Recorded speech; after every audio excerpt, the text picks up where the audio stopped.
Council meetings are long and boring. Would it be great if they were short and unboring? This is why I've invented the 5-minute meeting.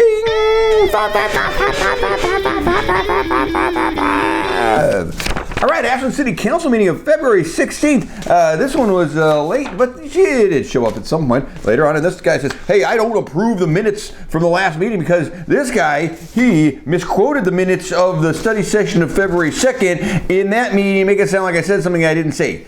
And then the city attorney said, well, that's possibly true, but the minutes of him saying that are accurate, and you saying this right now will be in this meeting's minutes. And this guy goes, okay, and those minutes are approved. Then the Chamber of Commerce Travel Ashland's report. Travel Ashland lady said, we make a market outreach to increase engagement and diversify strategy and leverage assets and engage travel writers and have proactive workshops and rebranding. And they obviously purchased a machine that generates important sounding buzzwords. And then the Ashland Chamber president said, rather than tell you what we did, let me read you a bunch of quotes from people who said we are doing great work. And so she did a lot of that, and she also borrowed the buzzword machine and said statistics of effectiveness and hand in glove.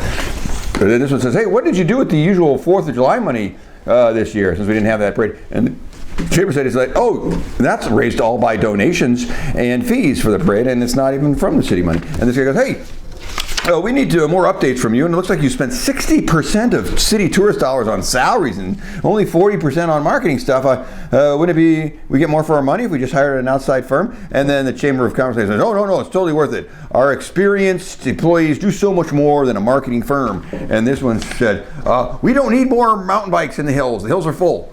And then this one says, we should get an update every 4 months from you guys. And then the mid-year city finance update. The finance lady said, expenses are lower than revenues, and utility increases have been postponed for a long time, so maybe they're going up in April. I don't know. And then hotel tax revenue is down 60%.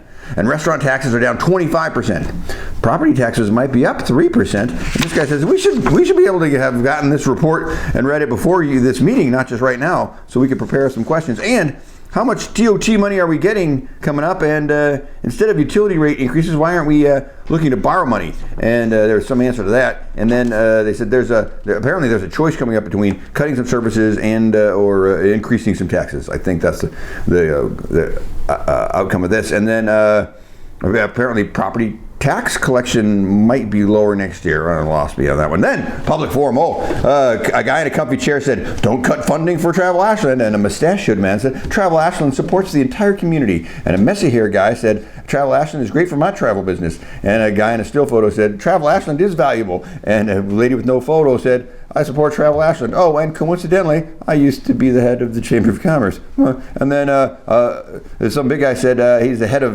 Southern Oregon Travel, and he was here to say how important travel and tourism is. And then another still photo lady said, Travel Ashland is mighty and effective at getting out the people to talk at public forum, that's for sure. And then Oberon's owner said, hey, make sure we have outdoor dining next year. And maybe the city can help out local businesses more. And then a lady with feathered earrings said, FYI, we are still working on the Say Their Names art installation. Just a reminder, details TBD. And then the city manager's report. Yeah, there's 4 things. City received $173,000 in a Firewise grant for Firewise stuff. And there's a code changing of changing business zoning to residential zoning for someplace. That's coming up. And there's new fire-resistant building supply codes in the works. And the urban campground grant is they're still waiting on that. And they have 2 or 3 locations in mind. And then adopting the supplementary budget. There's 3. A, approving the extra spending we did for the firefighters during the Alameda fire. 2, approving all of the CARES Act money we got. And 3, approving moving $500,000 into the insurance fund. Apparently we have to prove all those things. And then this guy goes, hey, insurance fund, we gave them an extra $1.2 million last year, and now they need an extra $500,000. What's going on over there? Is this because of that $1 million lawsuit we lost last year? And the finance director said, no, not really. So it's a lot of property claims. I think city workers are crashing into a bunch of things, and we're paying insurance on that? And then this guy goes, hey, I move we delay this vote till we get more info on what this $500,000 is going for, and everyone approved. Except for one person. It was Zoom. I have no idea who did not like that. And then the approval of the city manager job description. First question was, hey, is a master's degree required? And the city lady said, hey, requiring a master's degree cuts out a lot of candidates who were poor or of color or female who historically have had impediments to higher education. And she says, well, then let's not require a master's degree. And this one was like, I am totally offended you said that. There are plenty of women of color with master's degrees these days. And then this guy goes, I just think I like the master's degree requirement. And then he says, I think the city manager should also live in Ashland. And then that was a discussion for a while. But okay, so the idea of the master's degree was boiled down to strongly suggested. And so that passed 5-1. She still didn't like it. And then it went to the rest of the job description was all approved. And the idea to require the city manager to live in town, the city of Ashland or super nearby, was going to be discussed super soon. And then, picking a private recruitment firm to find the city manager. Then we're still on that. So apparently the city lady said, we have 6 great firms that applied, and our favorite had great stats on women and minority hiring, and they have a lot of time to focus on us. And there are a lot of questions about how the council was going to be informed and involved and included in the process, and all of that. A lot of that was TBD, and so it was all approved. The Johnny McKinney firm, I don't know the name of the firm, they're good apparently. And then approval of the new fire chief and staffing plan. So the city guy says fire chief hiring things haven't worked out so great. And so the temporary fire chief crafted a plan where he's going to stay for a year as long as he can dump a bunch of his responsibilities onto some other guys below him and then maybe hire him an extra assistant or something. And this guy goes, hey, how's this working in with the future budget plan for more firefighters, a comprehensive firefighter thing we've been talking about? And this one goes, hey, this is an emergency and there's no time to ask any questions about anything. And he was like, I'm just, I think it's fair questions, so I'm just asking them.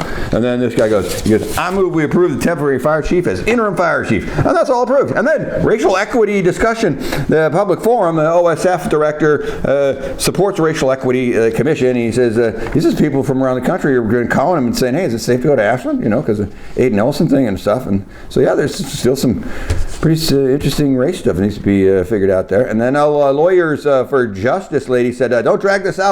Just start this commission already. And the city attorney is like, this commission's so different than any other commission, and I need to write a language, and it's for an ordinance and to be created, so I need more info and input. And this one goes, quit your dilly-dallying and let's do this thing. And this one said, hey, how about this? Instead of all my, every 2 weeks I do 15 racial equity reports,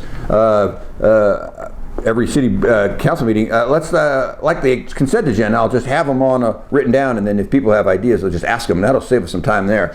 And then apparently there's some list of questions that's generated somewhere that people need to condense and discuss about the Racial Equity Commission, and so that's wants to be discussed earlier in the next meeting than later in the next meeting. And then this one just started talking about something completely different for a little while, but then time ran out. You know what? You're welcome. Time ran out. Thank God.